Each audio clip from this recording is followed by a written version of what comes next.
अब धीरे धीरे जब सृष्टि की उत्पत्ति प्रारंभ हुई तो सबसे पहले 4 बालकों का जन्म हुआ। ब्रह्मा जी के द्वारा 4 बालक उत्पन्न हुए। सनक, सनंदन, सनातन और सनत कुमार, ये 4 बालक उत्पन्न हुए। इन 4 बालकों के बाद में ब्रह्मा जी ने सृष्टि को पुनः आगे बढ़ाया। जब इन बालकों को कहा कि तुम जल्दी से बड़े हो जाओ और फिर संतान उत्पन्न करना, तो बालकों ने उसी समय अपने हाथ में जल ले लिया कि हम तो आज के बाद में 5 वर्ष के ही रहेंगे, इससे बड़े ही नहीं होंगे। अब महाराज ब्रह्मा जी का तो मामला बिगड़ गया। तब ब्रह्मा जी ने कहा अब क्या किया जाए। उसके बाद में ब्रह्मा जी ने सप्तऋषियों को उत्पन्न किया। फिर भगवान महेश की उत्पत्ति, रुद्र की उत्पत्ति, भगवान ब्रह्मा जी के द्वारा रुद्र की उत्पत्ति हुई। उनकी बहुओं से रुद्र की उत्पत्ति हुई। रुद्र के 11 स्वरूप हैं। रुद्र की 11 पटरानियां हैं, 11 रानियां हैं और 11 ही उनके रहने का स्थान है, जिसे हम 11 रुद्र कहते हैं। उनकी उत्पत्ति हुई, उनके द्वारा संतानें उत्पन्न हुई। लेकिन महाराज वास्तविकता में जो संतान उत्पन्न होनी चाहिए थी वो संतान उत्पन्न हुई नहीं। क्यों? क्योंकि उस समय मानसिक संतान उत्पन्न होती थी। इस सृष्टि की उत्पत्ति मानस के द्वारा की जाती थी। तो एक बार सृष्टि उत्पन्न तो हो जाती थी लेकिन वह आगे नहीं बढ़ती थी। एक के बाद एक संतान उत्पन्न नहीं होती थी। तो ब्रह्मा जी ने सोचा ये तो बड़ी विचलित करने वाली बात है। अगर संतानें आगे नहीं बढ़ेगी तो फिर इस सृष्टि को बार बार मैं कब तक उत्पन्न करूंगा। तो ब्रह्मा जी बड़े चिंता में आ गए। तो ब्रह्मा जी ने भगवान शिव का तप किया। भगवान शिव प्रकट हुए। तो प्रकट होकर भगवान शिव से कहा, बोले प्रभु मैं मैथुनी सृष्टि उत्पन्न करना चाहता हूं। तो भगवान ने कहा मैथुनी सृष्टि उत्पन्न करने के लिए तो नारी का उत्पन्न होना जरूरी है। उसके पहले नारी उत्पन्न नहीं हुई थी। तो भगवान ने कहा कि नारी उत्पन्न कैसे होगा। तो फिर भगवान ने ब्रह्मा जी को कहा कि तुम शक्ति की उपासना करो। फिर भगवान ब्रह्मा जी बैठ गए, शक्ति की उपासना करने लगे। लंबे समय तक, अनेक वर्षों तक जब ब्रह्मा जी ने शक्ति की उपासना की, तब मां जगदम्ब भवानी प्रकट हुई और भगवान शिव के साथ प्रकट हुई। तो भगवान शिव का आधा स्वरूप, आधा शरीर पुरुष का और आधा शरीर नारी का था। तब से इस संसार में अर्धनारेश्वर भगवान शिव की उत्पत्ति हुई। बोलिए अर्धनारेश्वर महादेव की। भगवान अर्धनारेश्वर के रूप में प्रकट हुए। भगवान को देखकर ब्रह्मा जी बड़े प्रसन्न हुए। तो ब्रह्मा जी ने कहा, बोले मां मैं नारी की उत्पत्ति करना चाहता हूं, मुझे आशीर्वाद प्रदान कर दिए। भगवान शिव और मां पार्वती ने जब आशीर्वाद प्रदान किया तब ब्रह्मा जी के शरीर से एक स्त्री और एक पुरुष का जोड़ा उत्पन्न हुआ। वह स्त्री और पुरुष का जो जोड़ा उत्पन्न हुआ उसका नाम, पुरुष का नाम मनु हुआ और स्त्री का नाम शत्रुपा हुआ। आपने भागवत की कथा में मनु शत्रुपा की कथा सुनी होगी। मनु और शत्रुपा के 5 संतानें उत्पन्न हुई, 3 कन्या और 2 पुत्र, आकुति, देहुति और प्रसूति। आकुति, देहुति और प्रसूति और प्रियव्रत और उत्तानपाद, ये 5 संतानें मनु शत्रुपा की हुई। और ये जो समस्त संसार में जितनी भी संतानें आज हैं, ये सब किसकी संतानें हैं? मनु की संतानें हैं। हम लोग मनु के द्वारा उत्पन्न किए गए हैं, इसलिए लोग हमें मनुष्य कहते हैं। हमको शरीर किसने प्रदान किया? मनु ने, इसलिए हम मनुष्य के नाम से जाने जाते हैं। हम सब एक ही पिता की संतानें हैं। हमारा गोत्र कुछ हो या और कुछ हो, जो भी हो, लेकिन उत्पत्ति हमारी मनु के द्वारा ही है। और मनु की उत्पत्ति ब्रह्मा जी के द्वारा है। तो ये सकल संसार जो है ये ब्रह्मा की संतान है, अर्थात ब्राह्मण की संतान है। ये सकल संसार किसकी संतान है? ब्राह्मण की ही संतान है। अगर हम ब्राह्मण का त्याग कर दें तो फिर हम संतान किसकी हैं? इसलिए याद रहे, जीवन में कभी जब भी हो, ब्राह्मण का कभी अपमान ना हो। क्योंकि अगर हमारे पूर्वजों की गिनती चलेगी तो अंत में जाकर हम संतान किसकी निकलेंगे? ब्राह्मण की।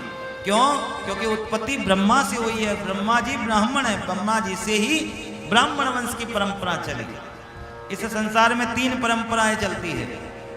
एक ब्राह्मण वंश, एक वंश किसका चलता है? ब्राह्मण का, जो ब्रह्मा जी का है। दूसरा वंश चलता है सूर्य का, और तीसरा वंश किसका चलता है?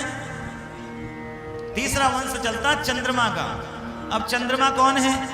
चंद्रमा है अत्रि मुनि और अनसुईया की संतान, अत्रि और अनसुईया की संतान। अत्रि किसका पुत्र है? ब्रह्मा जी का।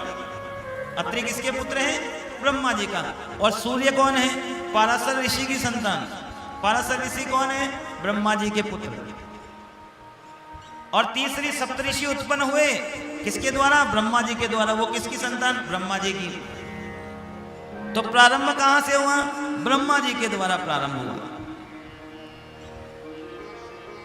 मनु और शत्रुपा की जो 3 कन्याएं थी, उसी में से एक कन्या का विवाह राजा दक्ष के यहां हुआ। राजा दक्ष के साथ में हुआ, जिनके यहां मां सती का जन्म हुआ। और वही मां सती भगवान शिव से ब्याही गई। ये वंश परंपरा है। तो ये संसार का अगर अंत ढूंढने जाओगे तो ब्राह्मण पर ही जाकर पूर्ण होगा। कहते हैं कि संसार के जो स्तंभ हैं वो मुख्यतः गौ माता। मुख्य स्तंभ कौन सा है? गौ माता। दूसरा मुख्य स्तंभ कौन है? ब्राह्मण। और तीसरा सबसे बड़ा स्तंभ कौन है? हमारे वेद। इन स्तंभों में से अगर एक की भी हानि होगी तो दूसरा गिर जाएगा। एक स्तंभ भी अगर आगे पीछे हुआ, एक स्तंभ को भी हमने गिराने का प्रयास किया तो दूसरा स्तंभ स्वतः ही गिरने लगेगा। जैसे अगर गौ माता का अनादर होगा, अगर गौ माता पीड़ित होगी, अगर गौ माता दुखी होगी तो इसकी विपत्ति किस पर गिरेगी? इसकी विपत्ति गिरेगी ब्राह्मण पर। अगर गौ दुखी तो ब्राह्मण दुखी। अगर गौ माता का पतन तो ब्राह्मण का पतन। और अगर ब्राह्मण का पतन तो वेदों का पतन। और अगर वेदों का पतन हुआ तो फिर धर्म का पतन।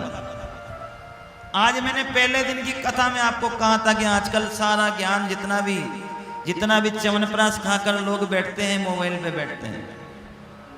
जिन्होंने रामायण का रा नहीं पढ़ा वो रामायण का उपदेश देते हैं, कभी उन्होंने खोलकर रा भी नहीं पढ़ा। ये क्या है? हमने सबसे पहले गौ माता का पतन किया, गौ माता का अनादर हुआ। गौ माता का अनादर होते ही ब्राह्मण का अनादर हुआ। ब्राह्मण का अनादर होते ही वेदों का खंडन हुआ। और वेदों का खंडन होते ही धर्म पराजित होने लगा। इसलिए आज लोगों ने अपने हिसाब से धर्म को बना लिया, अपने हिसाब से धर्म बना लिया। वास्तव में धर्म की संज्ञा क्या है उनको पता ही नहीं, उनको पता ही नहीं है। वास्तविकता में धर्म क्या है उनका कोई ज्ञान नहीं। उन्होंने अपने हिसाब से धर्म बना लिया। बस यही धर्म है, बस यही धर्म है। धर्म इतना संक्षिप्त नहीं है, धर्म विस्तृत है, धर्म विस्तृत है। और इसका मूल कारण क्या है? इसका मूल कारण है गौ माता का पतन होना। अगर गौ का पतन होगा तो हमारे सनातन संस्कृति के चारों स्तंभ बिखर जाएंगे, क्योंकि सभी स्तंभ गौ माता पर आकर रुकते हैं। तो इसलिए गौ का सम्मान होगा, गौ माता का पूजन होगा तो ब्राह्मण का पूजन भी होगा। आज व्यक्ति ब्राह्मण को बुलाता है, अपना काम कराता है, उसके बाद में उसको अपने घर से प्रताड़ित कर कर भेज देता है। ये अपराध है। रामचरितमानस में भगवान राम जी ने खुद कहा, मोहे ना सुहाई ब्रह्म कुल दोही। भगवान राम ने कहा कि जो ब्राह्मण का दोषी है वो मुझे सुहाता नहीं है। आप किसी का भी दोष करो, लेकिन ब्राह्मण देवता का कभी भी दोष नहीं करना चाहिए। हो सकता है कि उनकी किसी बात से आप सहमत नहीं हो, तो कोई बात नहीं, कोई जरूरी थोड़ी है।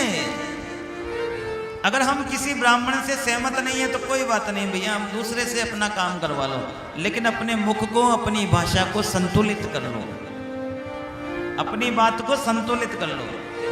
अपराध तो क्यों लो? अगर दूसरों को आप कोई अपशब्द कहोगे तो आपका मुख शुद्ध थोड़ी होगा, अशुद्ध ही होगा। इसलिए सावधानी बरतो। ब्रह्मा जी के द्वारा मनु और शत्रुपा की उत्पत्ति हुई, सृष्टि आगे की ओर बढ़ने लगी।